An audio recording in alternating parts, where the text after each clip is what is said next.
¿Qué sucede en el país? Tendencias del acontecer nacional en Análisis Situacional.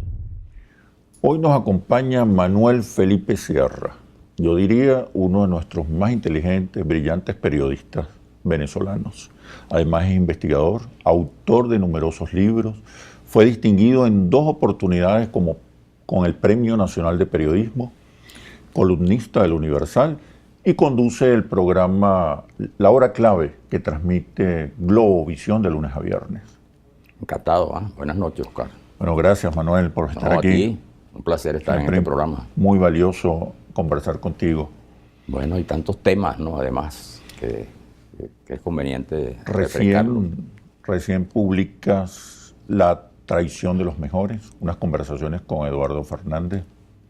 Sí, tú sabes que ¿Qué ideas claves puedes rescatar? Ese es un libro que con Eduardo Fernández, unas conversaciones que se hizo en varios momentos, que es como un repaso, ¿no?, biográfico de Eduardo, que es uno de los líderes fundamentales de la generación del 58, ¿no? Pero es importante rescatar una reflexión central.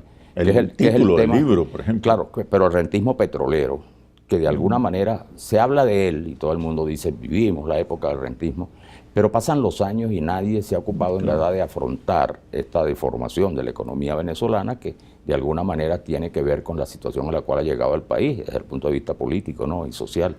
Y el título es bien interesante, La atracción de los mejores, porque ese es un título tomado de un ensayo de Mario Briceño Iragorri, publicado en 1953, después del famoso fraude electoral en la constituyente, que con los votos eligieron a Briceño Iragorri, a Jovito Villalba, y se produjo el golpe de Estado de Pérez Jiménez. Entonces él escribió un ensayo que se publicó posteriormente en España, lo escribió en Costa Rica, donde hacía como un repaso también histórico y llegaba a la conclusión de que, bueno, nuestros mejores hombres en el siglo XIX, los esfuerzos que habían hecho, pero habíamos retornado de nuevo a las dictaduras, ¿no? Y todo se había hecho históricamente para superar esas etapas, pero no fuimos capaces. Entonces él le puso como título La traición de los mejores. Y muchas de esas reflexiones hoy se podría decir que tienen una conmovedora vigencia, ¿no?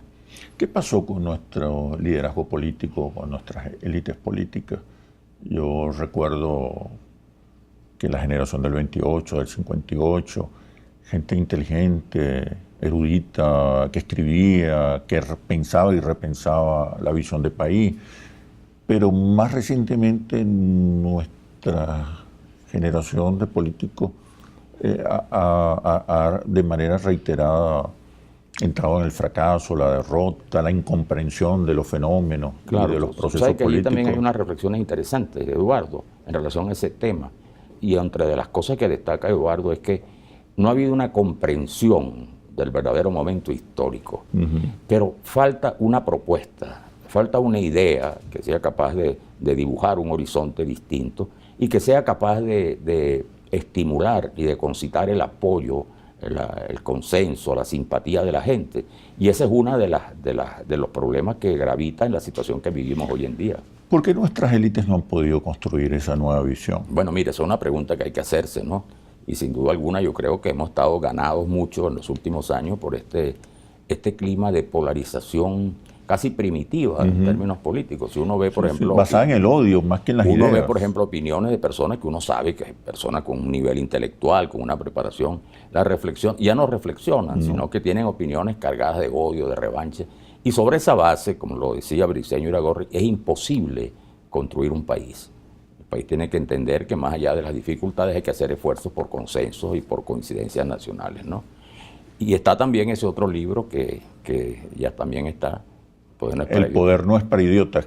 Eso reúne varias crónicas y comentarios que yo he hecho en coberturas internacionales para varios medios, ¿no?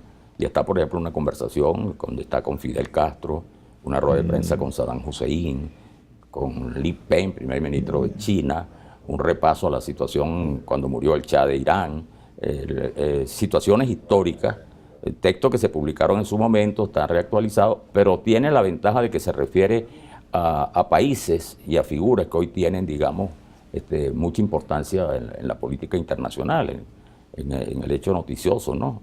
Es un libro histórico, es como una especie de una compilación de experiencias periodísticas, ¿no? Crónicas y reportajes. Con líderes que no tienen nada de idiotas, ¿no? Ah, no tienen nada de idiotas. Sí. Mira, vamos a hablar del rol del periodismo en estos tiempos de polarización y confrontación, pero una vez que regresemos a los comerciales. Seguro. Ya venimos. ¿Qué sucede en el país? Tendencias del acontecer nacional en análisis situacional. ¿Qué sucede en el país? Tendencias del acontecer nacional en análisis situacional. Te preguntaba, Manuel Felipe, acerca del rol del periodista en estos tiempos de polarización, de confrontación, de odios. Yo creo que la polarización ha deformado el ejercicio del periodismo. Yo creo que en muchos, ¿sabes? Creo que hemos vivido este clima de polarización, de confrontación extrema ya durante varios años. Y eso ha contaminado la vida del país. Y de manera natural, pues, el periodismo, el papel de los medios y el ejercicio del periodismo. Y eso, pues, yo creo que es uno de los grandes retos que tiene el periodismo hoy en día, que es recobrar lo que es su función fundamental, como cumplir la función intermediaria entre los hechos, entre la verdad y el lector. En alguna medida. Y se ha perdido. Siempre existió, y esto es bueno decirlo, por ejemplo, la confrontación política, incluso en el periodismo. Incluso el periodismo nace del famoso periodismo político, que tenía expresiones entre los partidos distintos, las bandas, las banderías, ¿no? Los bandos opuestos. Y ese era el periodismo político, que es otra cosa. Pero el periodismo, tal como se entiende, al servicio de la colectividad, la función que tú cumples como un intermediario, que es una función, por cierto, muy modesta, muy humilde, la del periodista. El periodista en eso es un artesano que toma el hecho que ocurre y cumple la tarea muy humilde, por cierto, de trasladarlo a los lectores. Claro, eso se ha venido distorsionando y hace que, por supuesto, en el caso de Venezuela, que vemos que no siempre se ejerce el periodismo con arreglo a estos valores éticos que son fundamentales. Porque el periodismo tiene una responsabilidad ética, es su compromiso con la verdad, más allá de lo que el periodista pueda pensar, ¿no? Sobre determinadas situaciones y más allá de lo que es su militancia o lo que son sus ideas políticas, pero está obligado a reflejar la verdad tal como ocurre, ¿no? Y las distintas versiones. Y las distintas versiones. Y entonces eso se ha venido distorsionando como consecuencia de esta conflictividad. Y sin duda alguna, pues esto le hace un grave daño. Primero le hace un grave daño a la sociedad, a la gente que se alimenta, pues, de la información periodística, que se ha ampliado tanto en todos los medios. Ya no solo es la noticia, no solamente es la que sale en los periódicos o la que salía en algunos espacios radiales y después en espacios de televisión muy restringidos, sino que ya está en la calle a través de todos los medios. Y entonces eso hace un gran daño cuando esa información no se ajusta, digamos, a lo que son los requerimientos, los ejercicios periodísticos. Esto se ha complicado. Bueno, en el caso de Venezuela sabemos que vivimos este cuadro de división que comentábamos en la primera parte, que ha distorsionado mucho en todo. Pero esto establece un reto adicional al periodista. Además de cumplir con lo que es la tarea propia del comunicador, ahora se añade también el hecho de que tiene que estar vigilante y enfrentar lo que es esta deformación, producto, digamos, de la confrontación que termina, por supuesto, en odios, en posiciones irreconciliables que obnubilan, que impiden que los hechos sean reflejados con objetividad, de manera desprejuiciada, tal como son, más allá de lo que piense y crea el periodista. Entonces esa responsabilidad es tiene que ver mucho con el propio periodista. ¿Qué consejo le darías tú a los periodistas? Bueno, que nosotros tenemos una doble función ahora. La función que hemos tenido siempre de buscar la verdad, ¿no? De buscar la verdad, que es la función básica del periodismo. La defensa de la libertad de expresión en toda su forma, que es otro comportamiento esencial del periodista, frente a todas las amenazas y todos los riesgos, porque este es un oficio per se que está expuesto a muchos riesgos y a presiones de toda índole, ¿no? De gobiernos, de grupos, de sectores económicos, de grandes estructuras de poder hoy en día en el mundo que tratan de utilizar la información en función de sus intereses específicos y no en función de los intereses de la colectividad. Eso tenemos que enfrentarlo, pero también hay ahora otro compromiso y otro enemigo. Es el caso de esta explosión de las noticias falsas, que es bien curioso, Carlos. ¿Qué hacer en ese caso? Porque mira, se produce, imagínate tú, por un hecho que hay que celebrar, el hecho de la emergencia de las redes. Sí, la internet, las redes sociales, que alguien decía que el cambio es tan grande que la persona hoy tiene la biblioteca de Alejandría en el bolsillo, en el sentido que tiene todos los conocimientos del mundo, pero tiene que saber cómo administrarlo. Entonces eso crea también, hace mucho más necesaria que el periodista asuma su verdadera responsabilidad y reto, porque la masificación de la noticia a través de las redes sociales, que ha sido una explosión, como decíamos, pero muy importante, ¿no? Y un gran salto tecnológico para la comunicación, pero se ha distorsionado. Ya han entrado a jugar factores que tergiversan y desvirtúan el sentido de la información a través de las redes, que es el fenómeno de las noticias falsas, que se ha generalizado, frente al cual hay sectores de la sociedad que están en estado de alerta, ¿no? Entonces esto tiene ese grave riesgo, que es que el periodista ahora está obligado, además de preservar la verdad y además de luchar por la libertad de expresión, tiene que luchar por desenmascarar la mentira que aparece como verdad a través del uso impune e irresponsable de las redes sociales. Entonces ese es un reto importante que tienen que asumir los medios de comunicación. ¿Qué hacer? Yo, por ejemplo, una de las cosas más masivas, el caso del Twitter, Instagram, estos medios que son tan útiles, como decía, yo creo que la persona, el usuario, debería establecer una diferencia entre aquella información que proviene de un medio que ya existe, una noticia que transmite un diario, que transmite un canal de televisión noticioso, una radio, una revista, una persona que opina como periodista, y aquella información que proviene, bueno, de los usuarios que no tienen esa responsabilidad con la verdad y que pueden usar las redes también, bueno, en función de intereses distintos, por curiosidad, por interés de dañar a las personas. Y entonces ahí el papel del usuario es fundamental, distinguir, y solo puede hacerlo el usuario, aquella información que se supone se transmite de acuerdo a lo que son las reglas del periodismo. Es decir, que ha sido confirmado el hecho, que ha sido valorado, que ha tenido una revisión editorial y que cuando se publica es noticia, distinto al hecho que sale en las redes y que simplemente lo remite una organización anónima o fantasma, o lo remite una persona que no tiene la respetabilidad ni tiene la responsabilidad de informar de acuerdo a las reglas básicas del periodismo. Yo creo que esa es una responsabilidad de todos, y entender que estamos también en este mundo, en estos cambios que se han producido, positivos en sus fines, pero que también son susceptibles de desvirtuados, ¿no? Y manipulados. Entender también cómo debe asumirse el manejo de las redes sociales. Sí. Hay un fenómeno también interesante y tiene que ver ya con el consumidor de noticias, con la opinión pública. El venezolano, dado el impacto de la polarización, solo consume información y noticias que se corresponden con su manera de entender la realidad y desecha la pluralidad de versiones. ¿Cómo reeducar también al consumidor, al ciudadano? Claro.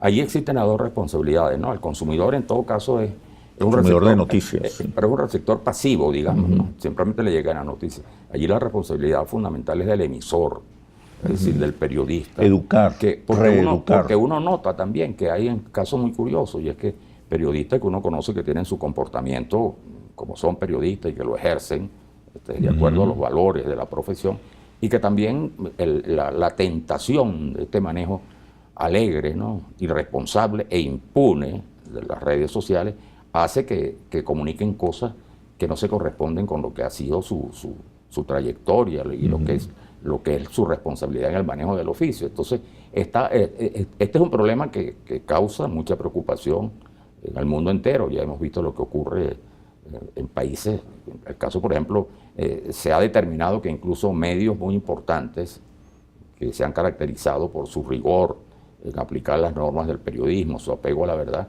que también están siendo interferidos por intereses que tratan de penetrarlos, y en medio de la información verdadera y cierta también tratan de meter de contrabando, de colar informaciones que tienen que ver más con la famosa noticia falsa, que está de moda. Entonces es un problema bien complejo, bien difícil, que no puede ser abordado tampoco con la censura, ni con medidas restrictivas, porque eso no tendría sentido, sino donde tienen que jugar, en primer lugar, la responsabilidad de los medios, de los editores, de los dueños de medios, pero fundamentalmente la responsabilidad del periodista, en afincarse más y en aferrarse más a lo que son los valores fundamentales, como es su compromiso con la verdad. Se impone un proceso de reeducación, de reformación del ejercicio del periodismo. Quiero que hablemos ahora de la situación venezolana en el contexto de América Latina. ¿Cómo no? Cuando regresemos a los comerciales. Ya venimos. ¿Qué sucede en el país? Tendencias del acontecer nacional en Análisis Situacional.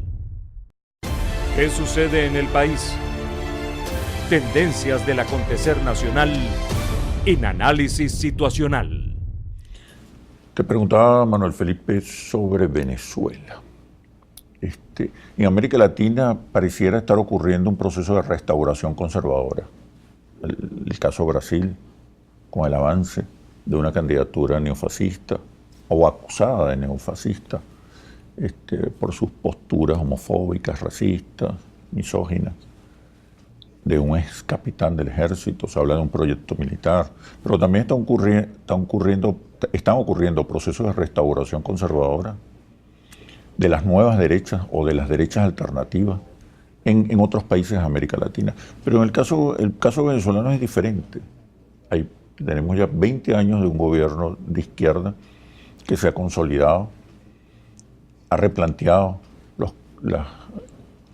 la cultura política, ha añadido a la controversia elementos simbólicos, culturales, emocionales, que no habíamos visto antes en las realidades políticas venezolanas. ¿Cuál es la diferencia de Venezuela? ¿Qué está pasando en Venezuela que es distinto a lo que ocurre en el resto de América Latina en buena medida?